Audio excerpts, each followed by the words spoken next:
Hi there, it's Chandra here from StarAstrologyHealing.com. Just continuing on with my talks about our trips around this ancient land. If you've been following this series, you'll see it on my website. Also under the heading Footsteps of Light. So this brief talk is about a trip that Amita and I made to the Tanami desert country, or right to the edge of it really, yesterday. We went into the lands of the Walpuri Nation. I have here some beautiful art to show you. This is from, I think it's Adriana, and she's from Stargazers. Stargazers Collective, I think is the name of the art group that she's connected with. And they're the Tanami artists. When we went out there, unfortunately the art centre where we went was closed down. I guess that would be the changes of 2020. We're very aware that we're travelling. We left Aranda country here in Alice Springs, headed north. I think we went about 170k in total, about 150k up the Tanami track, as it used to be called. Yes, so this is a very long road that will take you through to Western Australia. I think it's about 1,000 kilometres to forget the name of Halls Creek, I think it is. Yeah. We immediately became aware that it's a very different country to what we'd been previously travelling on. As we'd gone out, we could see the West McDonald's, or the pronounce it Chiricha country. Yeah, the West McDonald's are incredible. Off to the left, from a different perspective, we could see there's mountains, and out to the right, the desert comes. The bitumen road gives way to a one lane road, although you've got to look out because there are road trains, very large road trains, roaring through the desert, heading to Western Australia.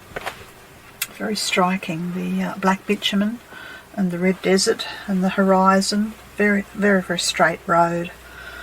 As we were driving, different images. At one point I felt as if we were travelling with a mob of kangaroos.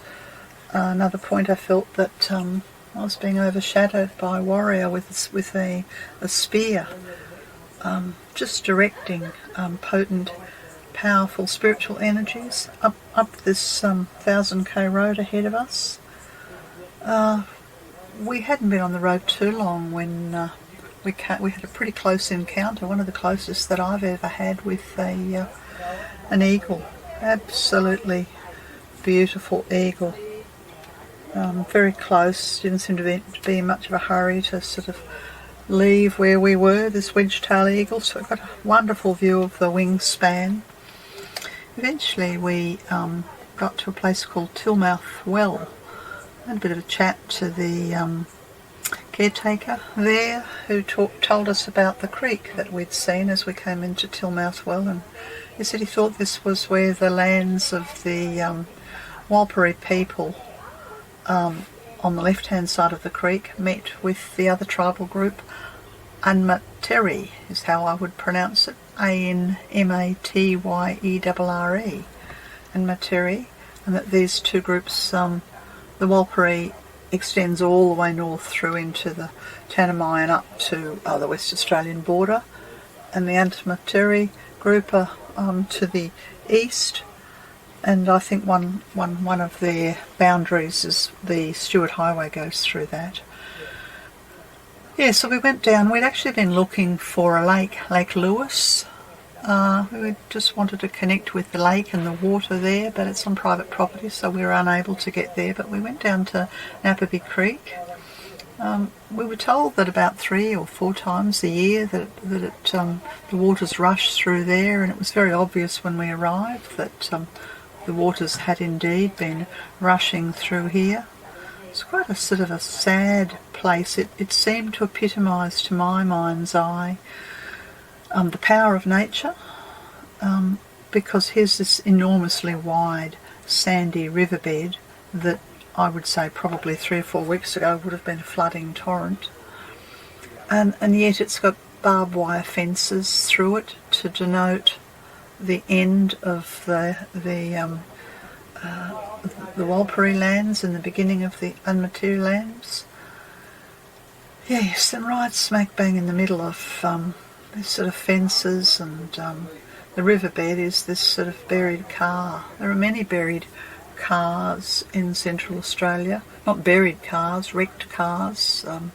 This is a harsh environment and the cars don't always survive, but this one seemed particularly tragic to me. I think it just seemed to kind of represent something about the struggle that the Indigenous people of this desert land have, just to sort of put body and soul together, just to live, never mind dealing with things like transport or money or food or housing. And of course there are other political issues that are part and parcel of this region. Yeah, pretty good road really. I did notice as we stopped at Tillmouth Well. We could have continued on to Yamendamu, but that was another couple of 100k round trip, and it turned into dirt. So we felt that our purpose in coming out here to connect to the land and the people and the spiritual energies that were needed was in place. We turned around. Couldn't help but notice helicopters going over. I would assume that that's how the local station masters get about. We're very well aware out here that we're surrounded by deserts, you know. From Alice Springs, the Simpson Deserts to the east, we're heading up towards and into the Tanami Desert. We weren't really in the Tanami Desert. We'd only gone 170k of the 1000k to get to the border, so we really hadn't officially hit the desert. But I have found some incredibly beautiful images here of the desert. You know, when it rains, well, you know, look at the contrast. The land is red. You know, the grasses here look yellow. The sky in this image is dark and powerful. Certainly the desert, the vividness of the desert and the country that we saw, you know, it's spinifex country, and lots and lots of anthills. This image here is from Yamendamu, but it was quite disturbing to me to hear, and we heard about this as we were out travelling out towards Hermannsburg the other day. We heard about the LPG, the fracking and the gas pipelines that are, well, all over the Northern Territory, as it turns out. It didn't take much research to discover that there's enormous oil exploration and fracking into this land, and you know, it's to provide power for the gold mines. Yeah, some of the LPG gas is brought through into Alice, I discovered. Other parts of it are to run the mining out here in the desert, and as I said, we'd heard that other purposes were to send the gas further afield to Darwin, to Cairns and beyond. And here's another image that I found. Obviously this would be much further north and west in the Walpurgis lands, and this is the Tanami Desert proper. Anyway, we were heading back, and on our trip back we had two more encounters with wedge-tail eagles.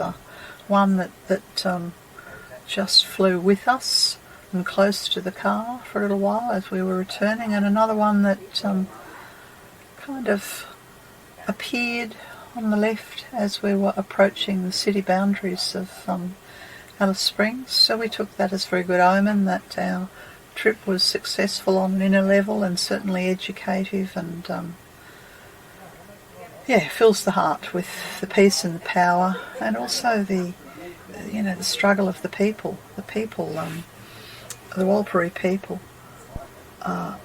And interesting, I found it interesting that the Tanami artists call themselves the Walpurgis stargazers. And yes, wonderful view of the stars from out here. Anyway, hopefully you've enjoyed a little trip with us into the Tanami Desert. This has been Chandra Easton, StarAstrologyHealing.com. Stay tuned for the next episode. Bye for now.